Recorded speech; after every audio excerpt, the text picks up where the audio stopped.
Hey coding family, how's it going? I've missed you guys. Let's see, do I have anybody on right now? Let's see.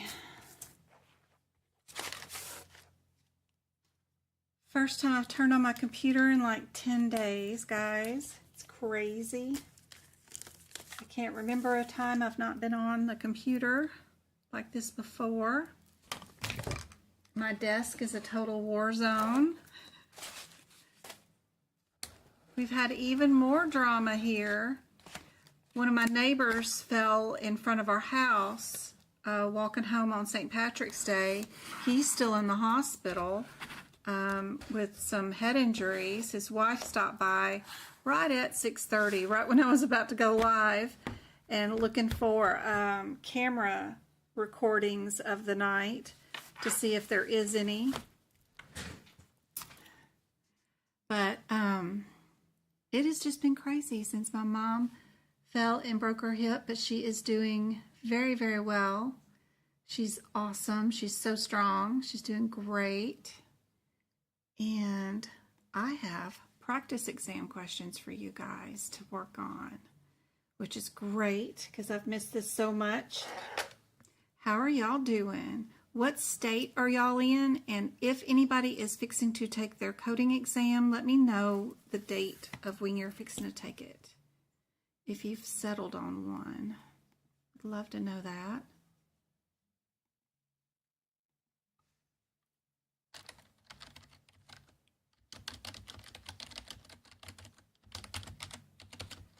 Let me see if y'all can hear and see me.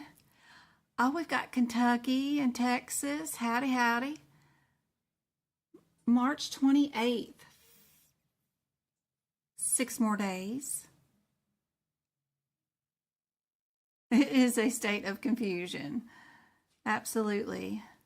Hello from India. Hello, Elizabeth. Good to see you. Kentucky, too. Oh, my. My grandmother is from Kentucky. My mom's mom. From Kentucky. Hello, Daniela. You're planning on April 17th. That's my birthday month. Yay. Idaho and Pennsylvania. Awesome. You take yours on the 27th. 5 more days away. Awesome. Missouri. Hold on. I got cats fighting. Always the drama around. What are you fighting about? Come on. Get in here and lay down. Be good. Come on. Yeah, I'm talking to you, mister. Lay down. And be nice. Always something. Let's get to your first question for tonight. It's a true or false one. A disease is the same in every patient, and all the patients with sinus infection should always be considered low risk. True or false? Sinus infection would always be considered a low risk for all patients. And whenever you see that particular diagnosis, you know you're going to code low. Yep. It would depend on the comorbidities. Yep, if you've got a pregnant patient with a sinus infection who has HIV and is going through chemotherapy at the same time. You know, I've had some pregnant patients who have cancer. They cannot get sick with anything. Do not breathe on them. You don't want them catching any kind of infection whatsoever. So their risk would be a lot higher. So, of course, that one is false. Easy peasy. Which of the following factors would be considered when determining MDM? Is it medication, comorbidities, social determinants, or AAPC's favorite answer? Started out with 2 easy ones to start us off with because I know my brain needs to get back into this. I don't know about y'all. I hope y'all have found a wealth of information on my website that was helpful for you. I hope the practice exam questions on the community tab of this YouTube channel have helped out. I hope the practice questions I have now available on my website have helped. I hope you guys have helped each other out. Mr. Lester, not nice. He's being bad even in here. Yes, of course, that is D. All right, let's get a little bit more challenging now. Which of the following is a key when submitting a clean claim for any of you billers out there? What would it be? The practice questions on the community tab are a bit tricky. They are, Angie. I make them that way purposely. I don't want them to be easy because I have more engagement there. And, you know, if I'm going to have 100 people look at the question, I want to make sure it's tricky. So I hope the rationales and the questions do help. For this one, do we need to make sure each person who submits the claim has their own system for tracking? Do we need to designate a person to stay informed of the changes of the payer's policies? Do we need to make sure field 23 on the CMS 1500 is always populated? Or do we need to wait for clarification on any missing documentations?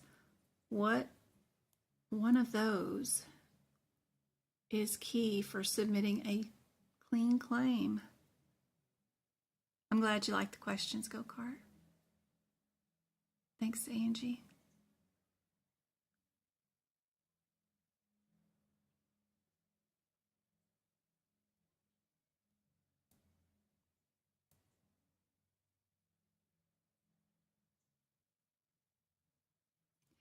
Think about the question. What are they asking you? Oh, sorry guys, I hit the wrong button. What are they asking you to answer in this question? So when you're thinking about that, think about this is the only thing you're answering. Does your answer this? So if we're already submitting a claim, would we wait for clarification?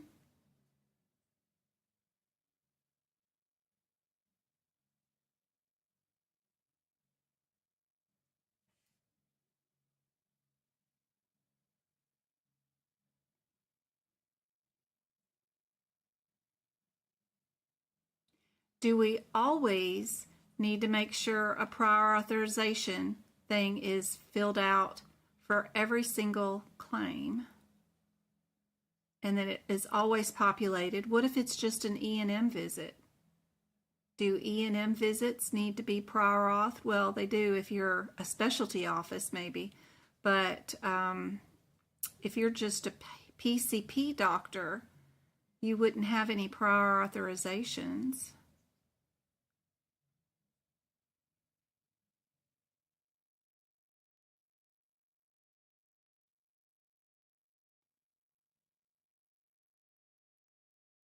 There you go, guys. There you go.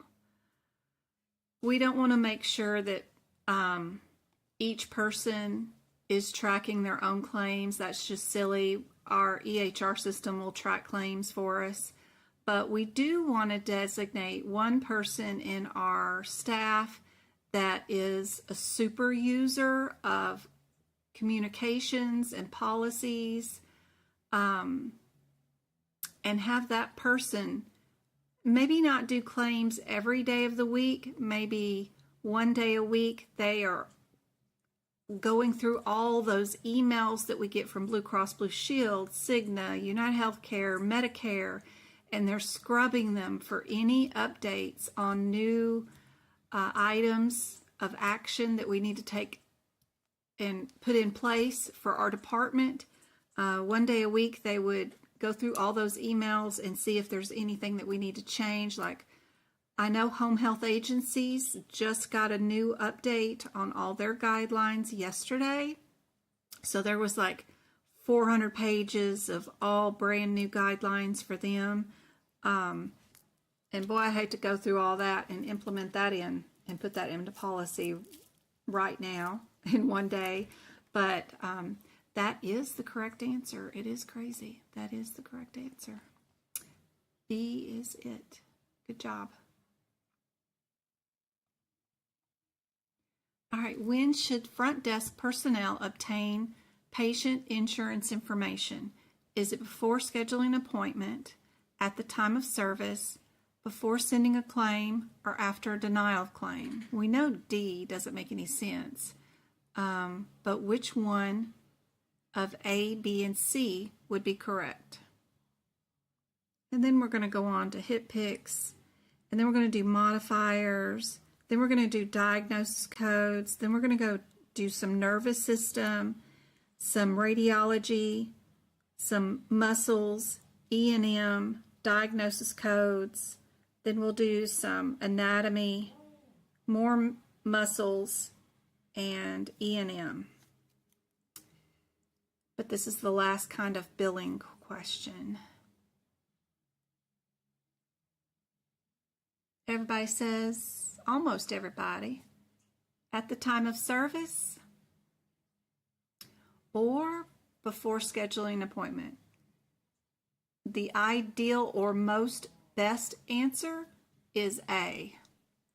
B is still correct, of course, but A is the better of the two answers. I hate those types of questions because they're both correct and I can't decide on which one is correct myself when I'm faced with two correct answers. Which one is the most correct? I hate those. Those are the worst kind of questions ever. All right. HCPCS or a CPT code. Would we have one code as the answer or two? Would we be in the HCPCS book or would we be in the CPT book? What's going on? We're doing an embolization procedure.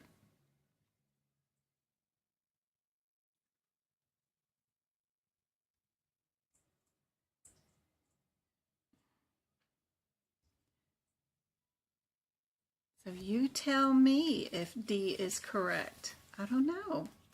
What is 372?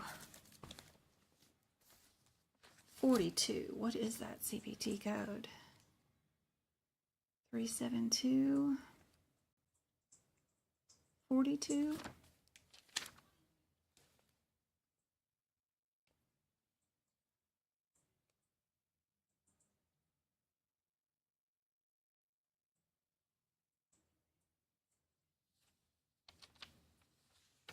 And what about our HCPCS codes? What have we got going on there?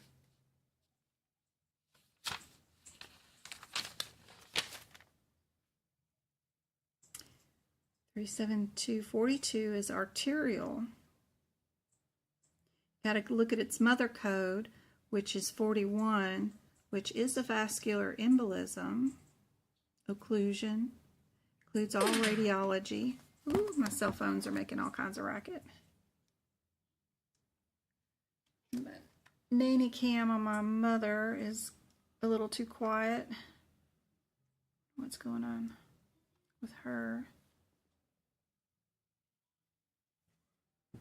She put on this movie today, something about old men. I don't know what it was. It was, and I heard some wailing. Oh my gosh, it sounded just like her, like she fell. I ran out there and she's just watching some movie like, what? Some horror movie. No, I don't know. A long title to a movie. Something about no and old men. I don't know. Frightening thing. Woody Harrelson's in it. He gets killed. I don't know. Scary thing.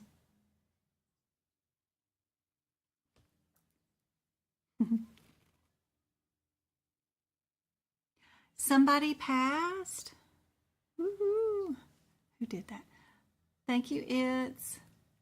You passed your exam today. Oh, you have been here struggling and going to all my lives, answering the questions and participating with every single time I went live. Congratulations. I know you put in the work. You kept hearing your voice, helped guided you along the way. Aw, that's awesome. I'm so proud of you. That makes me so happy. That's wonderful. Thank you so much for popping in to let me know. Yay. I hope there wasn't anything on there that you had no idea about. Hopefully you had some sort of idea about every little part of it, and I'm so glad that you kept hearing my voice. Look for your irregularities. Yep. Keep moving. Keep moving. That's it. No Country for Old Men. That's it. Oh my gosh, what a terrifying movie.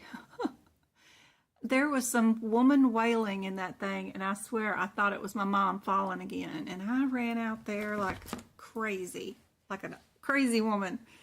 And she's just sitting there happy as she can be watching that movie. Good gracious. Are we in HCPCS? How do we know when we're in our HCPCS book? Right? How do we know? What word in this question tells you that you're in the HCPCS book? Does anybody know? Congratulations, it's so happy for you. That's office. My mom's just happy as she can be. She had her first physical therapy appointment today at the house, and she had to do all the little exercises, and she did really well. They did not want her on a stationary walker. They wanted her on the wheels, so I had to install the wheels on her walker. So that was the only thing that I had incorrect. Other than that, she is situated perfect, and we now have a direction of what to do to get her back to 100% being independent again. Hospital procedure, very good. When we're billing for a hospital and we're not billing from a doctor's office point of view, then we're billing HCPCS, right? So we can get rid of D. Now you just need to know, are you a 97 or are you a C19? Or are you both? What are we doing here? So let's go to our C19, see what's going on there. C19, 82 is a catheter, one-way valve. And then our C97,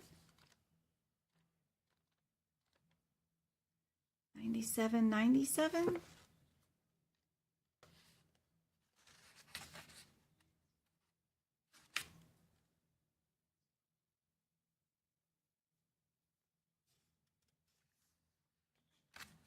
Ooh, do I have the right book? We gotta have the right book. Is that our radiology for this? I bet I'm not in the not in the 2024 book. I gotta be in the 2024 book for this question, I bet. Yep, I bet we gotta be in the, I gotta go open up my brand new HCPCS book. I still haven't even taken the plastic off this sucker. I still got the plastic on it. I bet it's in their 2024 book. Add video capture device number 7. Are you going to work for me, Mr.? No, that didn't work. Let me add it again. Video capture this. No. Okay, gotta unplug it and plug it back in. It's been forever since I've used it. Okay, plug that back in. Wake up, camera. Wake up.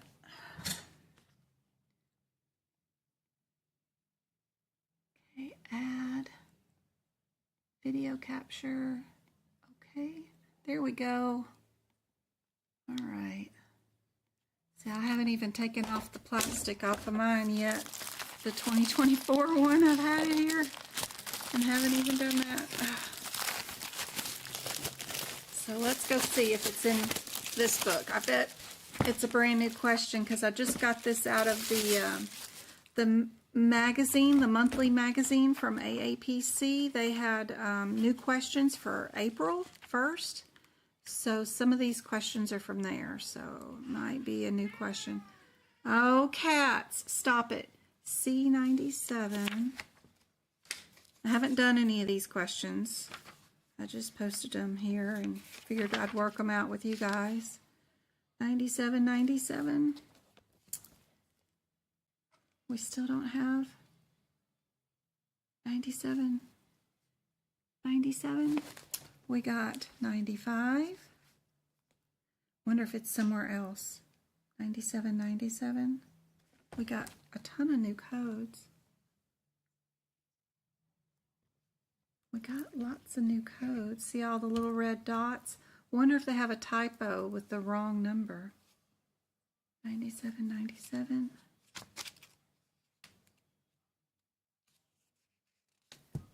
see. Or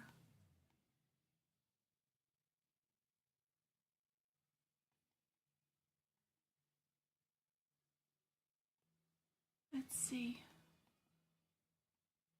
Could be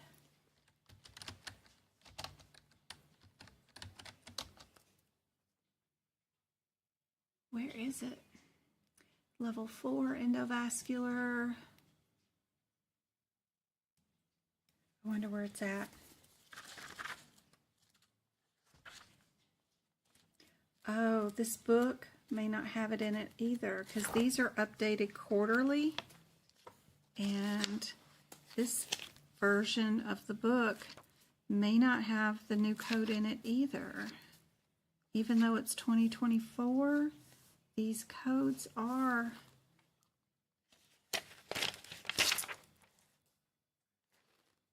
updated quarterly. Maybe it came out afterwards.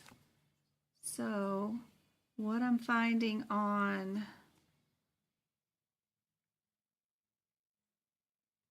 Medicare's website is that this code is a level 4 endovascular procedure, and we do use code. Yeah, let me see. Let me show you guys. We do have to use, where is my add browser?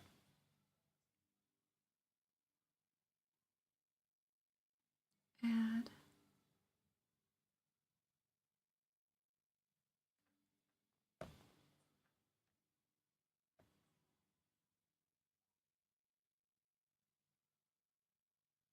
I don't think it's a display. Window capture. Please leave your message for This one. Travis Brewer. Of course, he's not answering. Right there. It's telling me that this code is a new code for... Please leave your message for Travis. I gotta go yell at Travis since he ain't answering his phone. Why are you not answering your phone?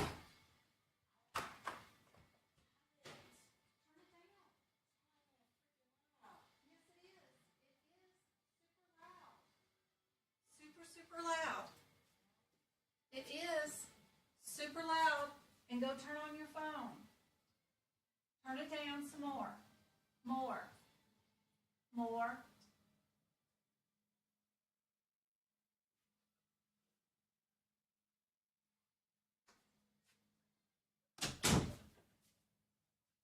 All right.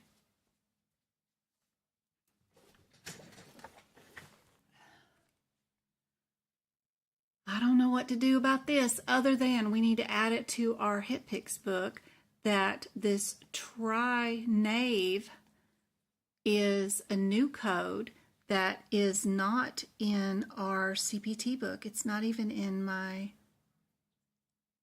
let me get back to the right thing here. Go back to that. It's not even in my 2024 HCPCS book that they just sent us. So that's crazy. All right, let me turn that off and turn that off. And to do this question, you need to know that we do need both of those code for this procedure. This tri-nav is our 9797, but we have to add in the HCPCS code for that catheter to go along with this procedure. It's 2 codes. Good example to write in our books. And HCPCS are updated quarterly, not yearly, so that's why we don't have it in there.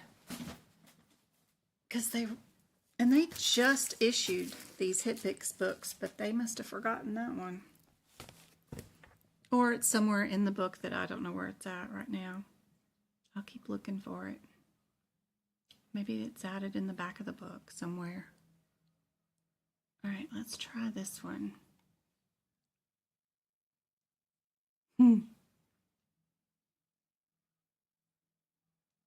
Yeah, it's very weird. Maybe it's a misprint. It could be.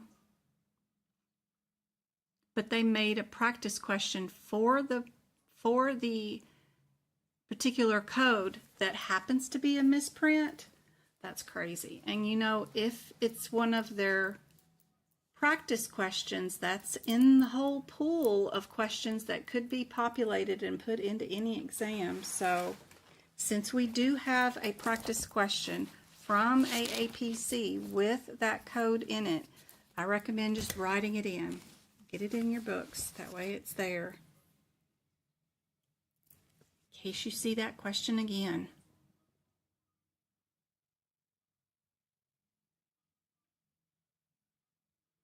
AAPC publishes their books annually, but the codes are updated quarterly. So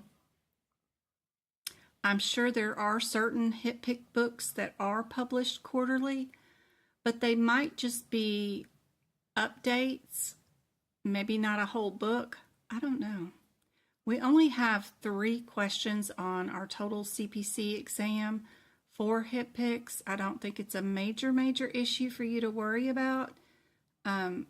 With as many codes that are coming in, this is just a weird freak one that did not get published inside their books. I don't know about Optum's books. It may have the code in there correctly. It's just interesting.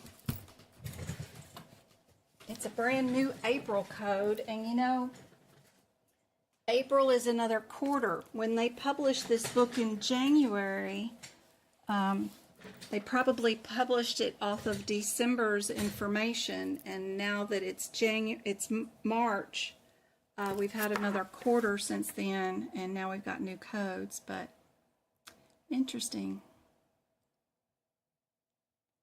The codes were these. It was just the C9797 was not on there. And that code right there is just for a tri-nav infusion system device. That device is used during an embolism procedure where they get rid of a blood clot thingy. This one's already in there. It's a code for a catheter.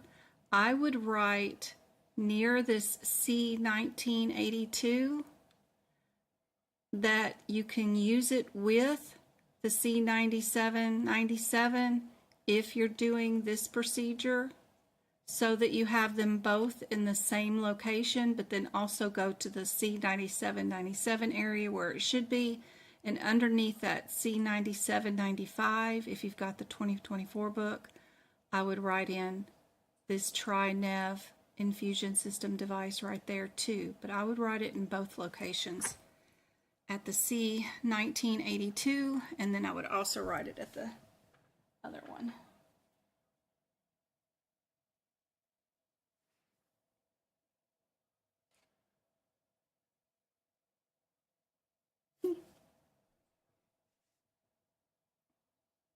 But like I said, there's only 3 questions on the whole exam over hip picks. I doubt this will be on the exam, but it is an AAPC question, and it is from them. They wrote it. I did not write that one. And we're just using it to study with, so hopefully that helps.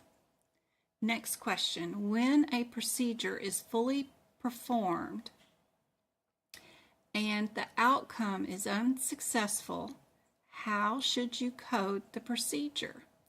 Do we not code the procedure as it was not successful? Do we report the procedure with the 52 modifier or the 74 modifier, or do we report the procedure without a modifier? What do you guys think?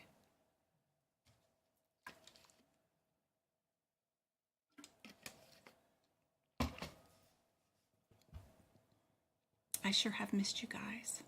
I'm so glad it's passed. That's so cool.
When a procedure is fully performed is your key point right there. The rest of this is just propaganda. What do we do when a procedure is fully performed? We report the procedure without any modifiers, right? Perfect. Good job, guys. Another modifier one. Are we modifier 52, 59, 73, 74? What are those? So our 52 is reduced services. 59 is a distinct different procedure. 73, that's our discontinued prior to anesthesia, and 74 is discontinued after anesthesia.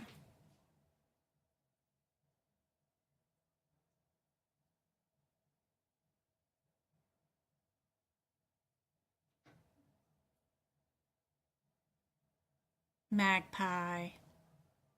Stay out of my sock drawer, girl. Dang it.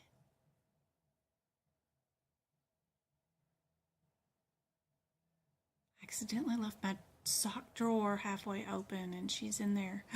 Socks. She can throw them out. Perfect. Good job, D. 74. Yep. Good job. What is required in medical documentation to support a complete congenital echocardiography code? Do they need to have a severe valve disease? The use of a transpharyngeal probe needs to be documented. Detection of a congenital disorder or time spent rendering the services. Okay, my love. The sock drawer is not that fascinating, I promise.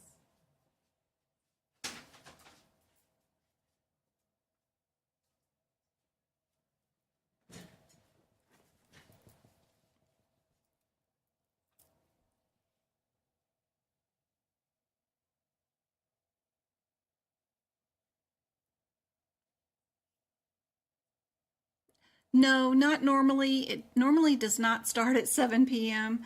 Um, it just so happened today.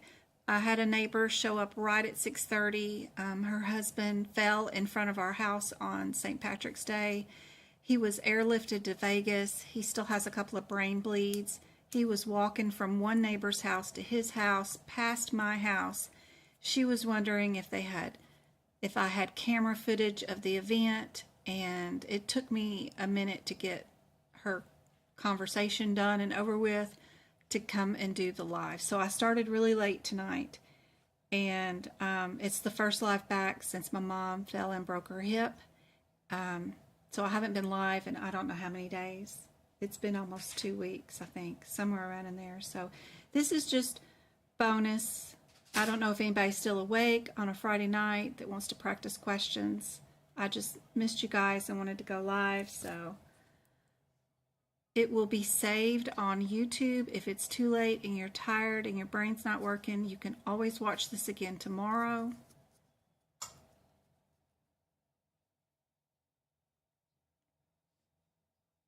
This one's easy enough by just doing a word match. Congenital to congenital. Just word match those two, and you got it.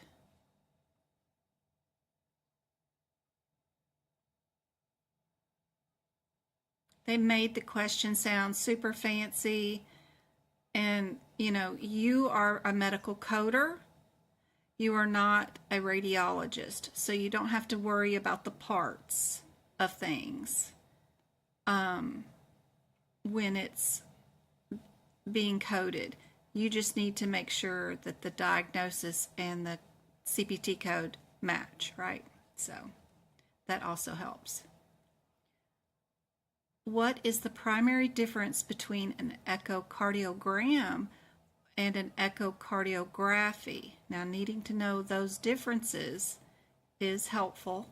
There are definitions in the CPT book. Is it that an echocardiogram involves inserting a specialized probe into the esophagus? Or is it an echocardiograph creates images using ultrasound? Echocardiogram is used for congenital heart conditions, or echocardiography requires sedation.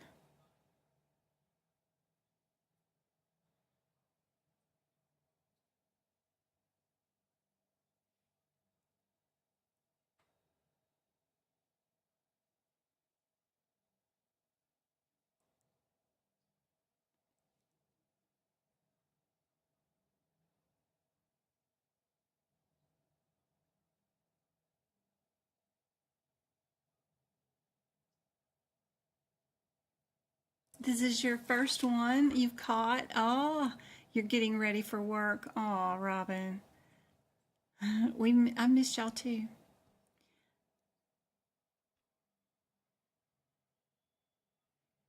Indeed, we create images with echocardio. Perfect. Good job. Which of the following is a sleep study that is not performed in a sleep center or lab? Which one of these does not have to be done in a sleep center or lab? Is it the latency test, a wakefulness test, the poly, or the ACT?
Not sure about this question. Do you know your definitions of these? Can you look these up in the back of your CPT book? You've got an alphabetical index in the back. Maybe you could find the CPT codes that are these types of procedures, and then you can figure out which one is not part of a sleep study because it won't be in the sleep study area, right? You know, if it's a sleep study, it'll have a sleep test in it, right? Or a wakefulness test. So you can get rid of those two. It's just these two that you got to think about which one of these is not part of a sleep study. And if you don't know, maybe your prefixes, suffixes can help you. Something to do with sleep or something not to do with sleep. But if you don't know those, then try looking at the alphabetical index in the very, very back of the CPT book and see which set of codes are not near the sleep study codes.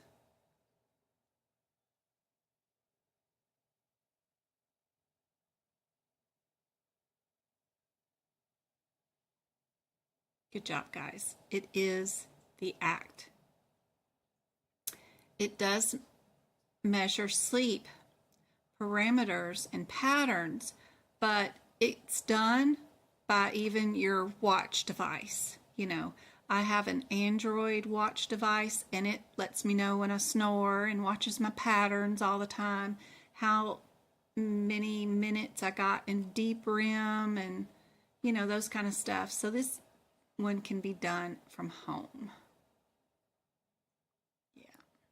ICD-10. What I like about ICD-10 is when the answers, oops, sorry, there goes the books. When the answers are all in different sections, it's helpful because I can just go to each chapter and see what their chapter header is. For like I'm just going to look right here at my chapter header, which is disease of the circulatory system. I got 2 answers for this question in I. Then I have one in G.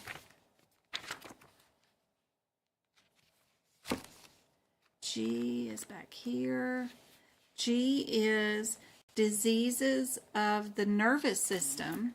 So is my question about circulatory system, nervous system, or I have one answer that is a Z, which is in the back of the book, which is either status, influencing factors, history of, those kinds of stuff. So that's what I'm going to think of when I do this question, because we've got all the answers separated by those different chapter headers. And that's what I would think about first. Think about those chapter headers and see what they're asking us to diagnose without trying to read too much of this question. There's probably a guideline associated with this. A lot of times, like with our heart attacks or TIAs, there's a guideline, how long you diagnose them with this kind of stuff. I know with heart attacks, it's like 4 weeks, right?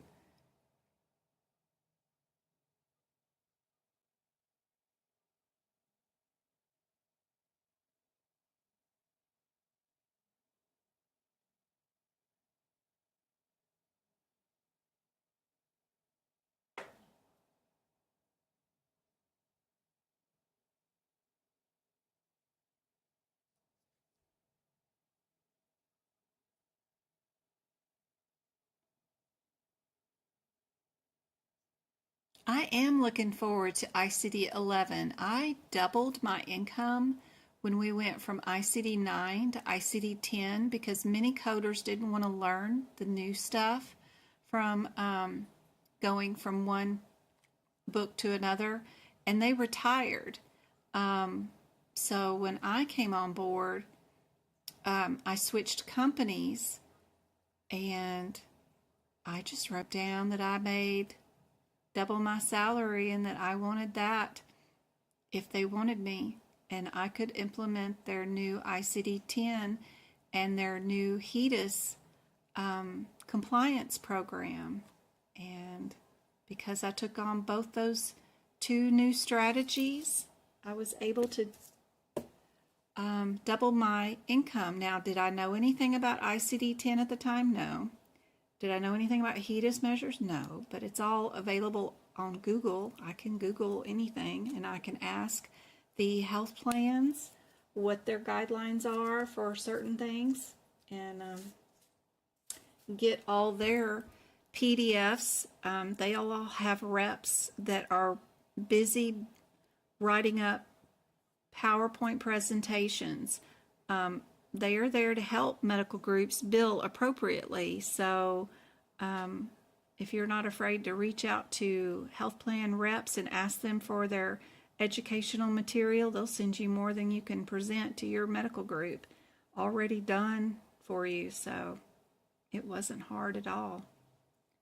But I'm looking forward to being able to diagnose joint problems instead of just the bone that is wrong, because it's not really the bone that's the issue, it's the joint. So I think the expansion is needed, and since we're the last country on this planet to implement ICD-11, I'm kind of embarrassed too, since everybody else, all the other countries on the planet has already been in ICD-11 for a long time. So we're the last holdouts here. Indeed, we are A. Good job. Unless they're having a TIA in front of you, you cannot code that active TIA code. It will always be the history of. All right. Same thing. We got 3 in the I's and 1 in the Z. What's going on today? This is another one that's guideline related. These types of questions, the TIA or the heart attack, AMI, will definitely be on your exam. If it's still on here, I'd love to know if she saw a question in this area today when she took her exam. I'd love to pick her brain.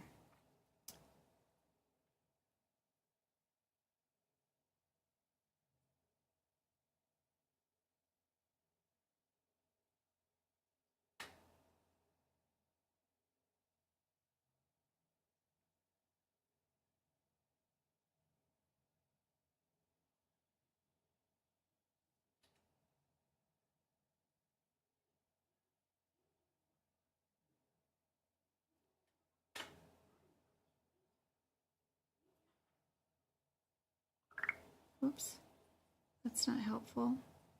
Do any of you have any note that you would like to share about that help you study past the CPC exam? Well, I got notes. Still trying to catch up with all kinds of messages. Lord.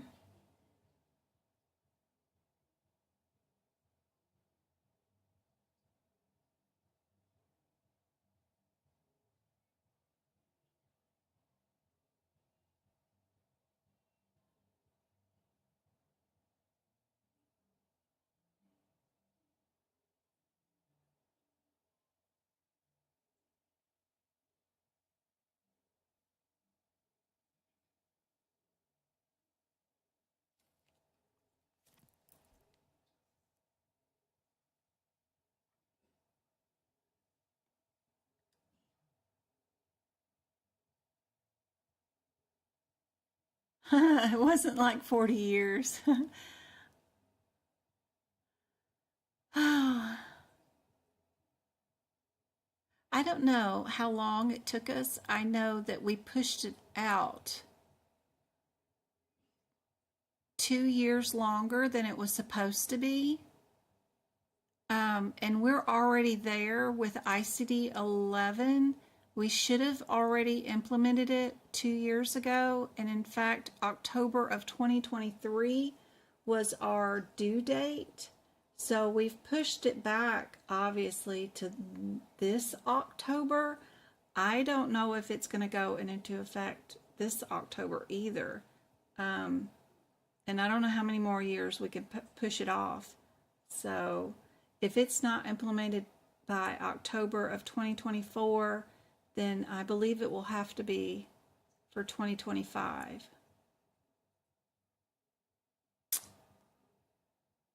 Hey Rachel, my mom is a trooper. She is a strong woman. I did fail my test today, but it's okay. I know where my weaknesses are. Great. Did you get the breakdown, Rachel? It's took her exam today and she passed today. If your weaknesses are in like HCPCS, don't worry about that area. Or even if it's in ICD-9, don't worry about it. The main ones I want you to concentrate on, of course, are E&M, your integumentary, all the way through radiology, the cardiovascular, the male and female reproductive, all those CPT code sections, because those sections have more questions in them than any other section, 6 each. And then E&M could have up to 14 questions on it. So those are the key areas for sure. They delayed it.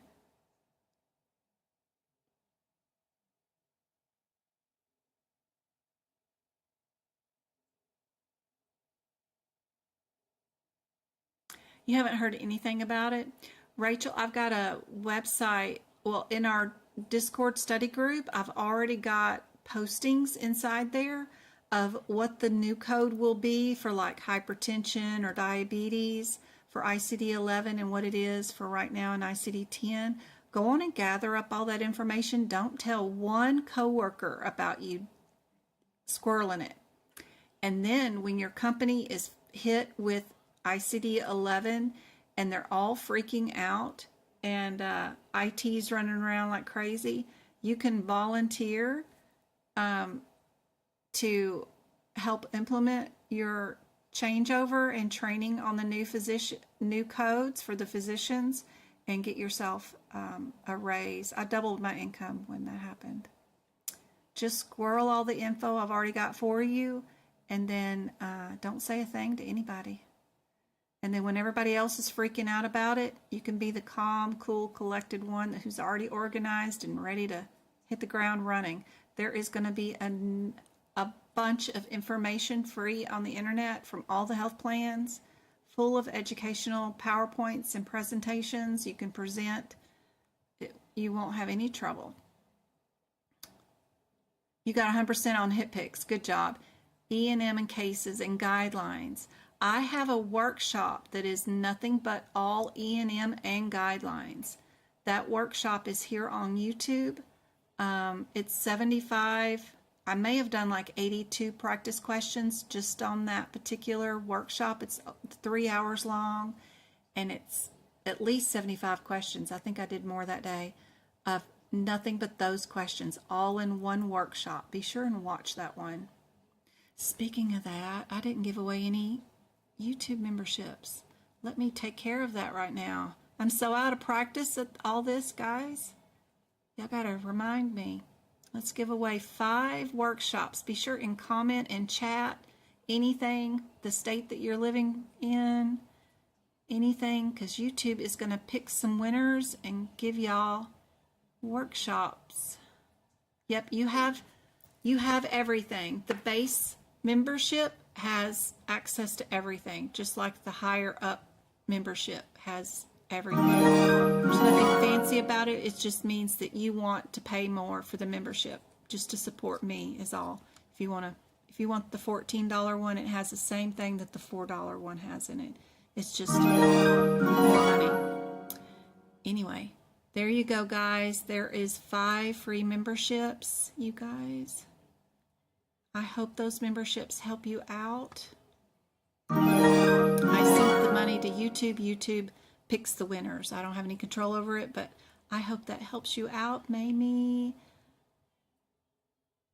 Is that Padme, Tasha, Christian, and Shannon? Congratulations, guys. I hope it helps out. This particular question was B. I hope you guys got it.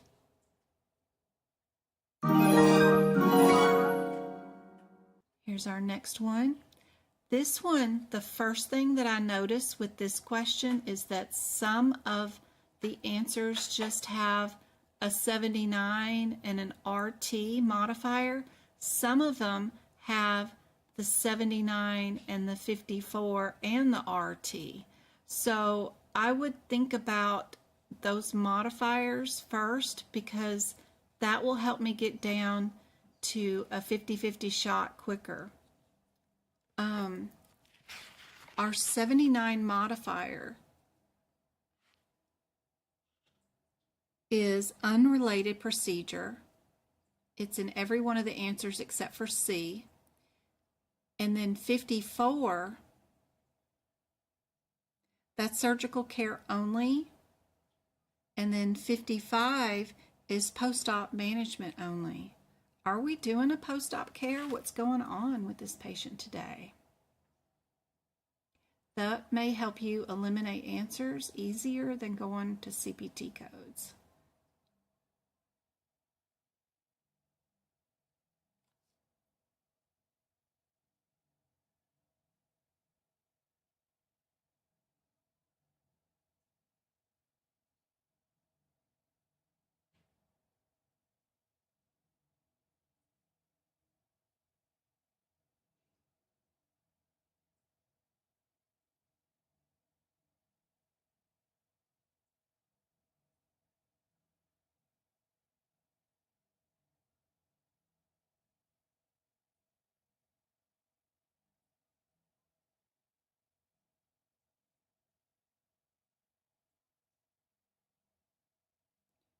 When I took the CPC exam, I took it right away before I even studied one thing, because I just wanted to know what the exam was.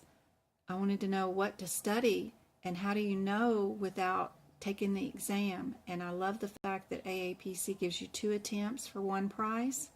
So as soon as I paid that fee, I took the exam just so I would know what to expect when I did want to take it.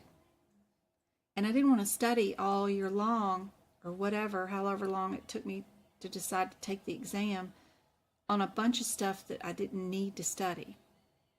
And the only way to find that out is by taking the exam. So I took it not trying to pass, but just to audit the exam, and that way I could come up with a game plan of what to study. So I always don't feel about failing the first attempt. I think that's more of a learning process than anything, because you no matter how much I tell you what's on the exam, or you never know what it's like until you do it. So it's good to do it. Don't feel bad about failing at the first attempt. That's more of a learning attempt, is what I think of it as. Now you know what to study. It'll give you more focus, and you'll do great the next attempt.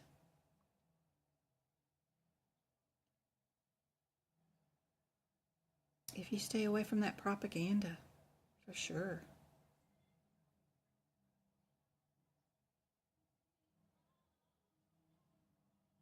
Try not to read those questions.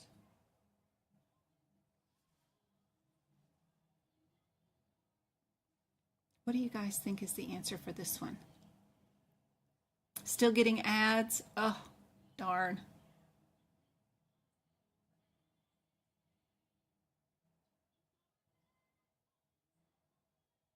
You still got more notes to add to your pile, Rachel? I know it's overwhelming, but the notes do help, don't they?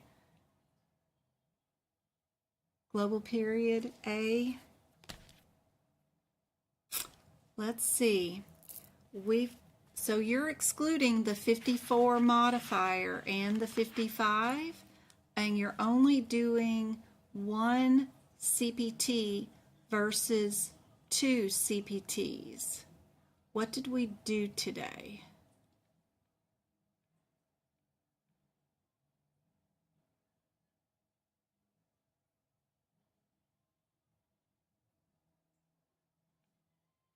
We performed cataract surgery on the patient.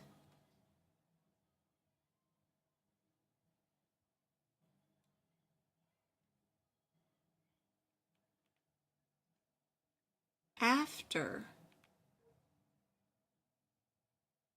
performing a cataract surgery on the left eye. Not that that matters, but that's... And then we also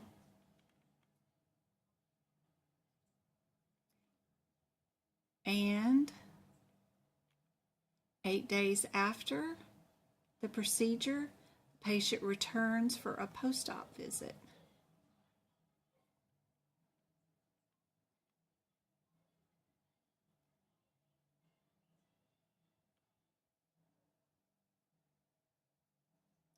We're dealing with the right eye.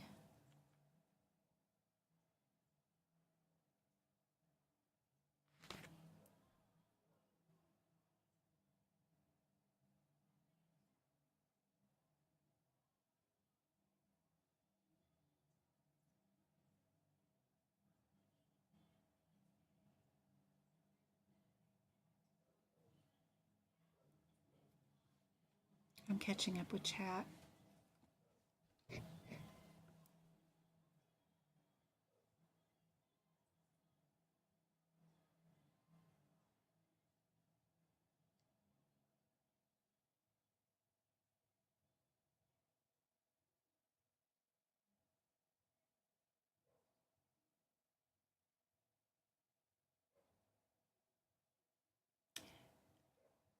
If you mark a question and then move to the next question and realize you clicked the wrong one, can you go back? I believe so. I went back to the fourth question like 3 times when I took my exam, and on the CPC exam, I had one question. It was an anatomy one that I had no idea what the correct answer was. And by the time I finished the exam, I wanted to go back, and I kept looking at it and kept changing my answer.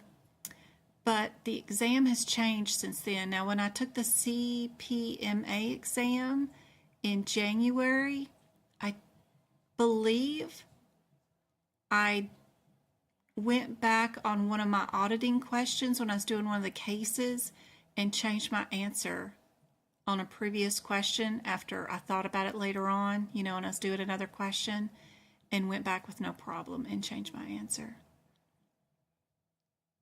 Some people were flagging questions to go back, and I never did bother flagging questions and going back to them. I just remembered the question number and went back to it. I'm sure there's a flag button somewhere on the exam. People talk about it all the time.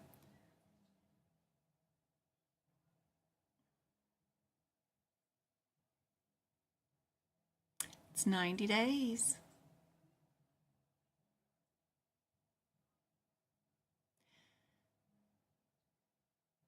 The only error I had was muttering to myself, and the exam stopped and the guy came back on. I was like, oh no. I was just muttering to myself. It's the hard part, is not to chatter about, and talk to yourself. D is the answer for this one.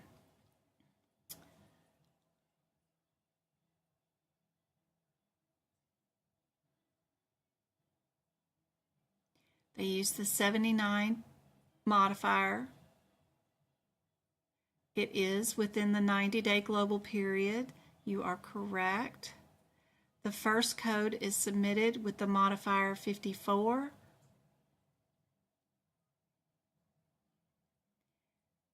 The second code is submitted with the 55 for post-operative management only.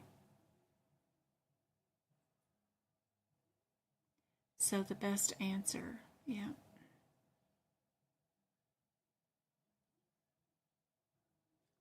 So this is the day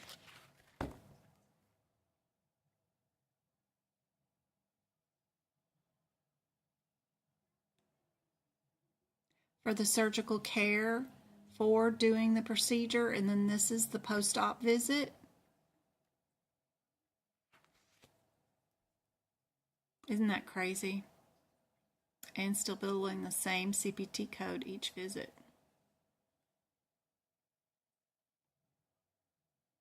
I don't remember seeing any type of question like this with these two modifiers on the exam ever with the 79.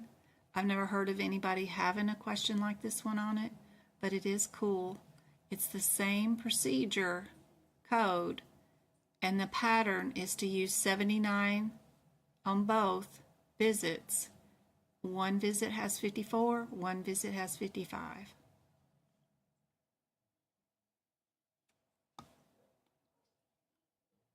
But it's cool. It could show up on the exam. Or if you're taking the CPMA or COC or CIC, definitely could be on the exam. What cutting device may be used when performing this procedure? What time is it? Oh yeah, I gotta go check on my mom. Make sure she's getting ready for bed. I've got a nanny cam in there now. She's got a little camera, like a baby camera, baby cam. Now I can check on her. She also has buzzard buttons that she can push, and I'll get lights and a doorbell ringing saying she needs me. She seems to be doing good. I'm surprised she's not ready for bed yet. We'll do 15 more minutes, and then I'm going to go put her to bed. We've got tomorrow construction crew coming to put in cement to make her walkway into her part of the house an even flat slope, because she has steps and some decorative rocks and stuff she walks over, and I'm like, no, we're not doing that anymore. We're getting rid of the rocks, and we're going to do just a even slope grade.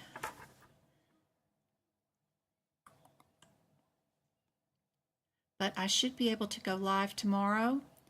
Other than that, I don't have anything else going on Saturday. Just trying to catch up on work. And all the emails. Thanks, Rich.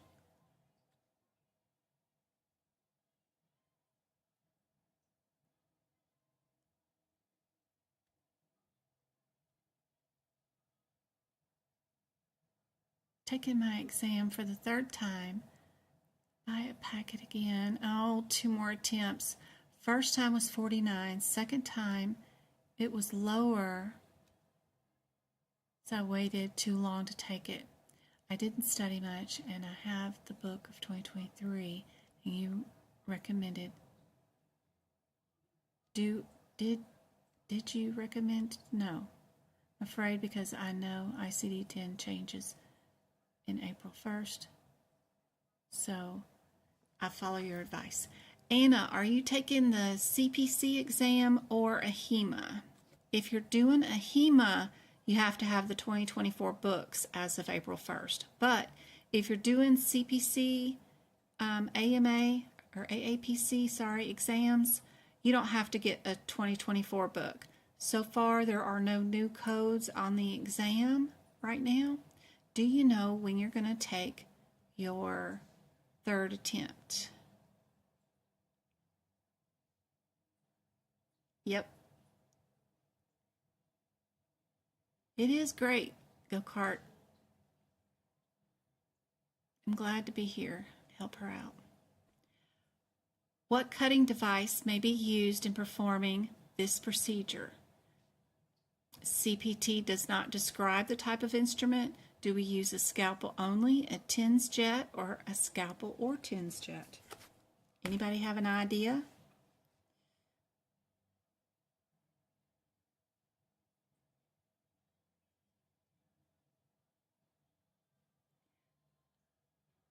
Anna.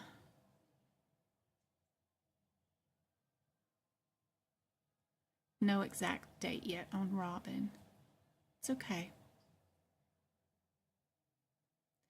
Finger, What's your finger question, Miss Rachel?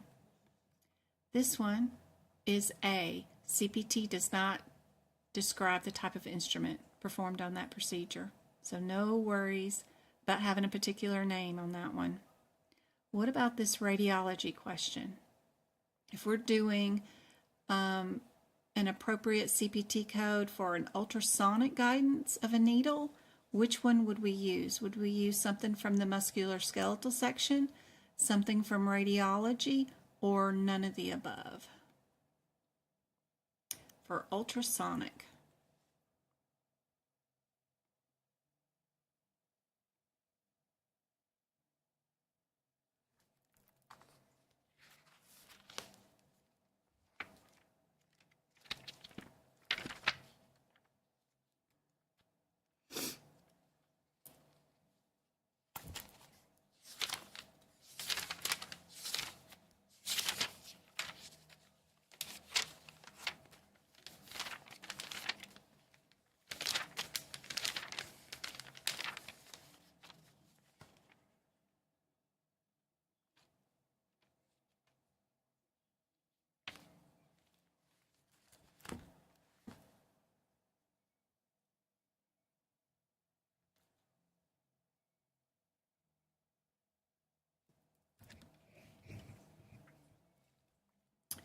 So for the best thing I found is if your CPT book has an anatomy picture and it lists out items.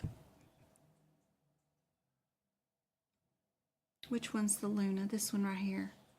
LUNULA. That is an indication that you need to go write down what that part does. What does it do for the body? What's something interesting about it?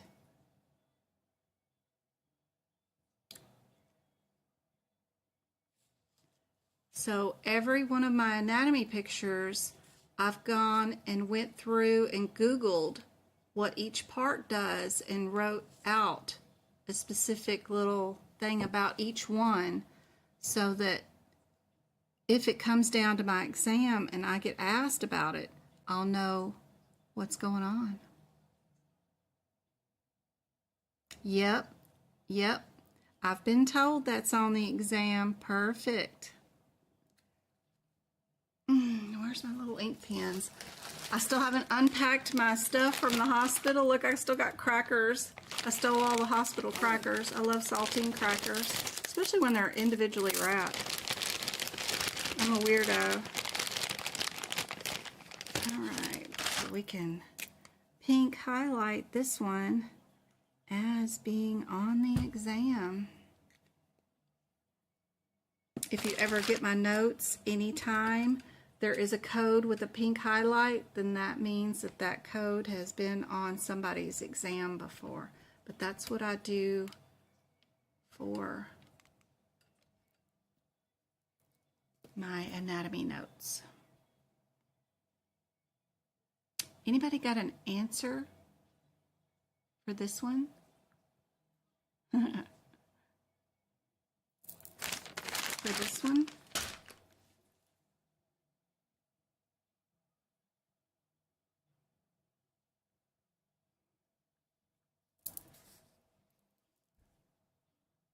Good job.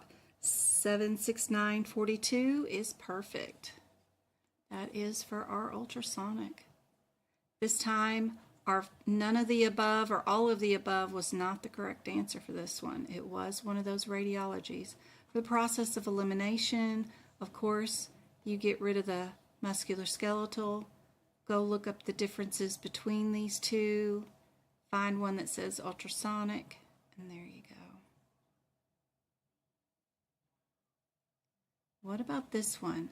Are we in the musculoskeletal section or are we in the category 2 codes in the back of the CPT book? We normally don't have these questions or codes on the CPC exam. I tend to think that if there is going to be a T code, it's usually due to an ultrasound needing to be done. I don't see that being done here in this question. Most of the time, if you're using a category 2 code that ends in a T, It's because there is a ultrasound on the CPC exam.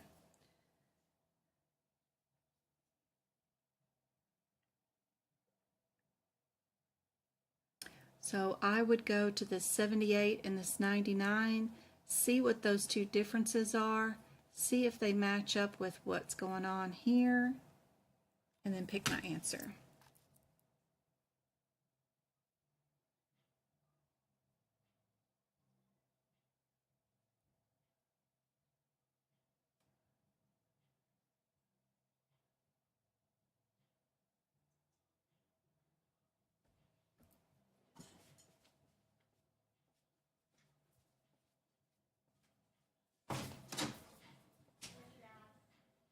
And turn it off.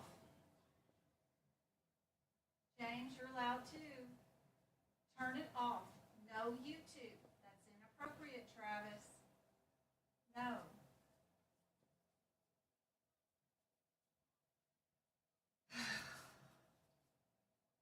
Move, Lester. Thank you.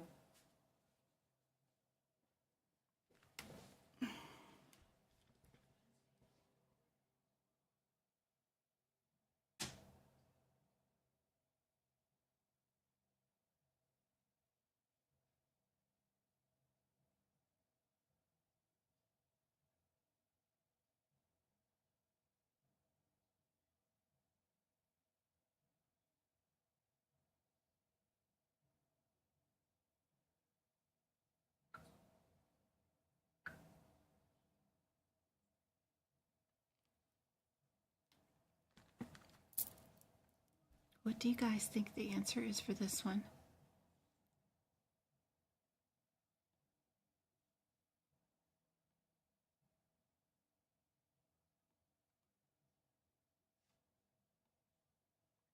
You're correct. It is C.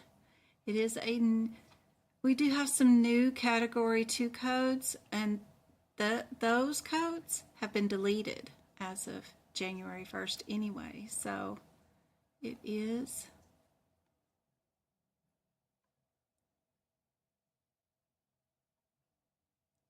one E and M1, and then I'm going to go put my mom to bed.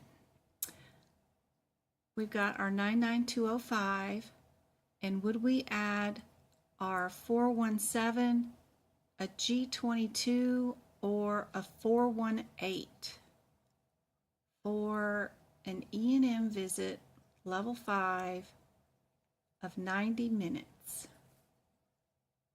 What do you guys think the answer is for this one?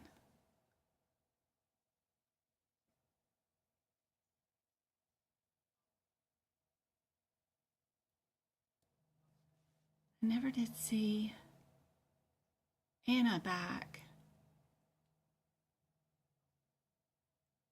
If she isn't there, be sure and keep your 2023. Don't worry about buying a 2024 unless you're taking an ahima exam. If it's just for CPC, you're good in a 2023. And just keep building your notes up about your differences between your codes and practicing with my workshops as many practice questions as you can find. Work on Pocket Prep. Pocket Prep is a great resource. They have 750 practice exam questions for AAPC. They're about to do a new update for April 1st, refreshing their questions and fixing some errors. But they do a really good job of giving you the rationale with page numbers of where answers are, which helps you learn how to utilize the books appropriately, I think. If you use the link for Pocket Prep from my website on my website, medicalcodingbyjen.com, we get a little bit of money from their $14 a month fee for those questions that I just turn into YouTube memberships for you guys too.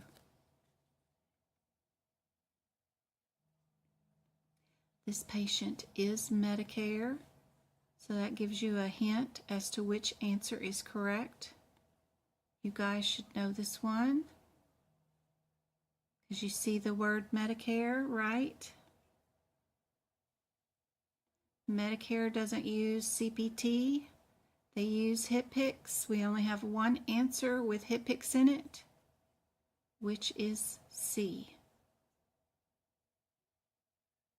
I think I have one more of these. Let's do one for commercial, and then we'll go. I'll go help my mom. This one is a commercial patient, not Medicare.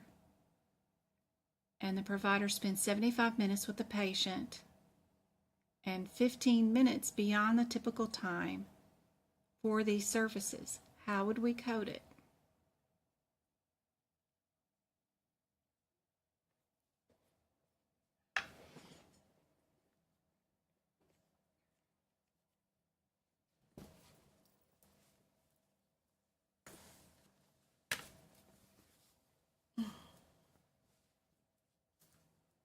Getting cold. Put on a jacket.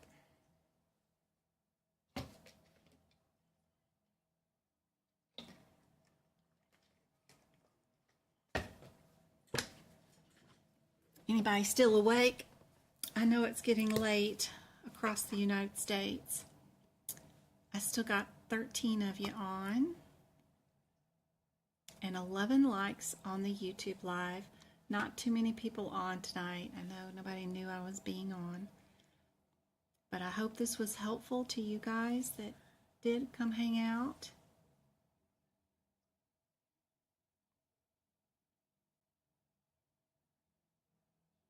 D is correct. You did good. Perfect.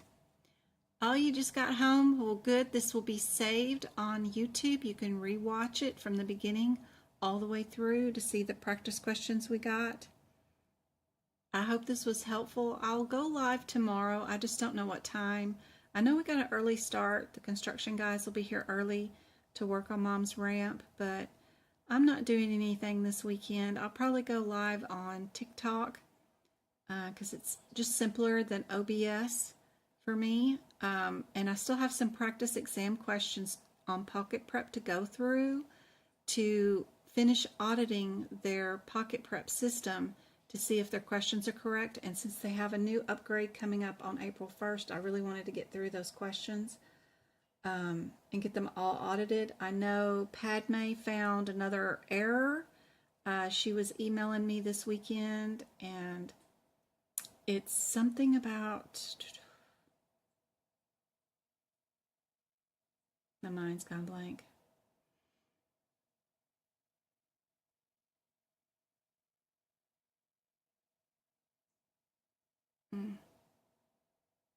It's right there on the tip of my brain. I can scratch at it and see it.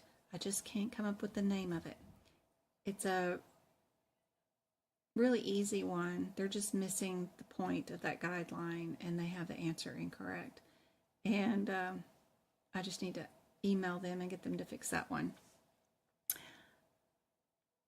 How many questions have we gone over? Tonight in general or ever? Tonight we did,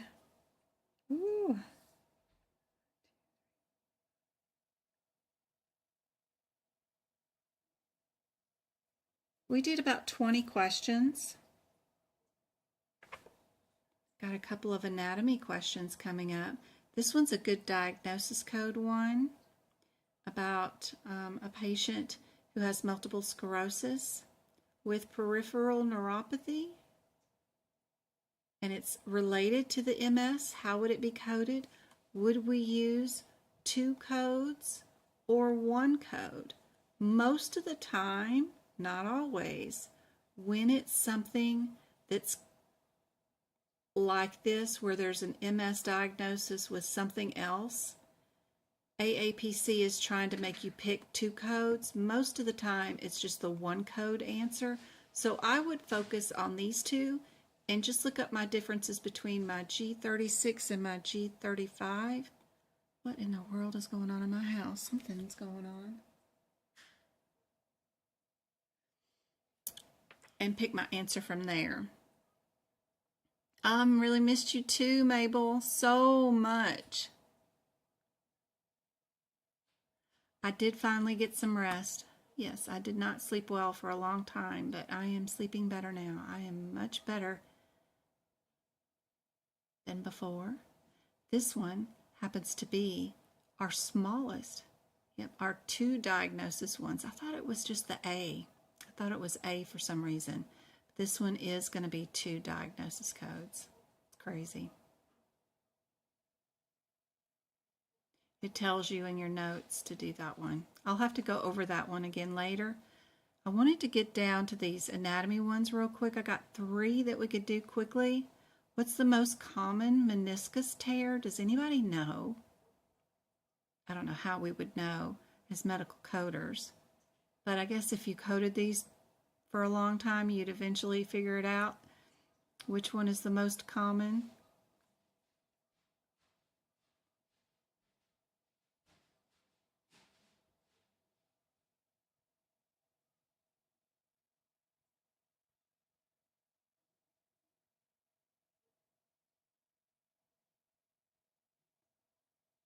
Not horizontal.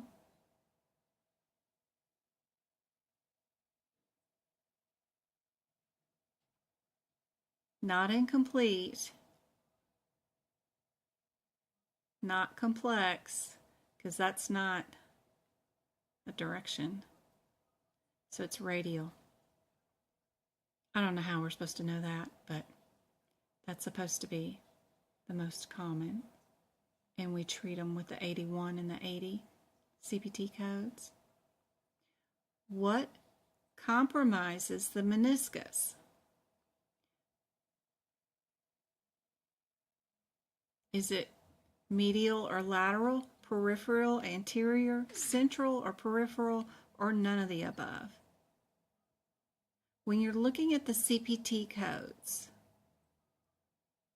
do they say peripheral or anterior, central or peripheral, or medial or lateral? Think about what the codes say in that section area around that 81 and 80.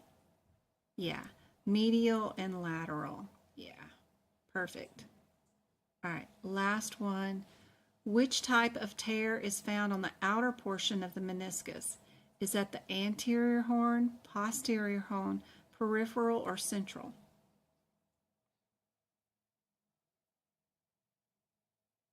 If our tear is found on the outer portion of the meniscus. Outer. Look at your prefixes, suffixes. Which one might also mean outer?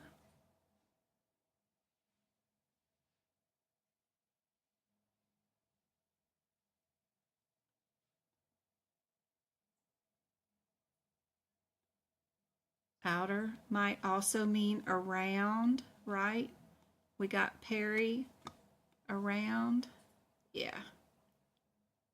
That's how I think about it anyway. All right. I hope that was helpful. I've got some E&Ms and some more, the 80 and 81, and another HitPix one. But we can do those tomorrow. It'll probably be live on TikTok, and I'll announce it in my group chat on Discord. If you haven't joined the Discord group, please be sure and do so.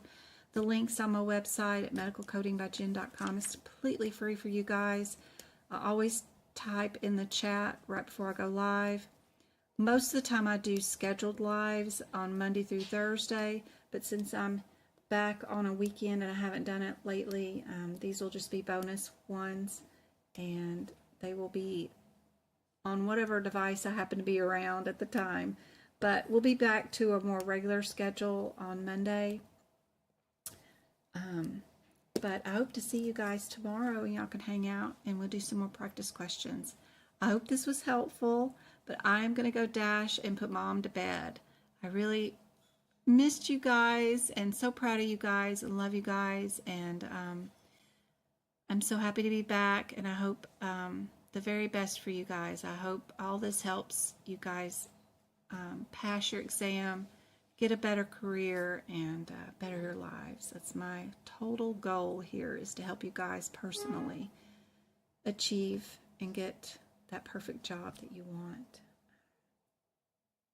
in medical coding. Love you guys. I will see you guys tomorrow night. I hope this was helpful. Good night.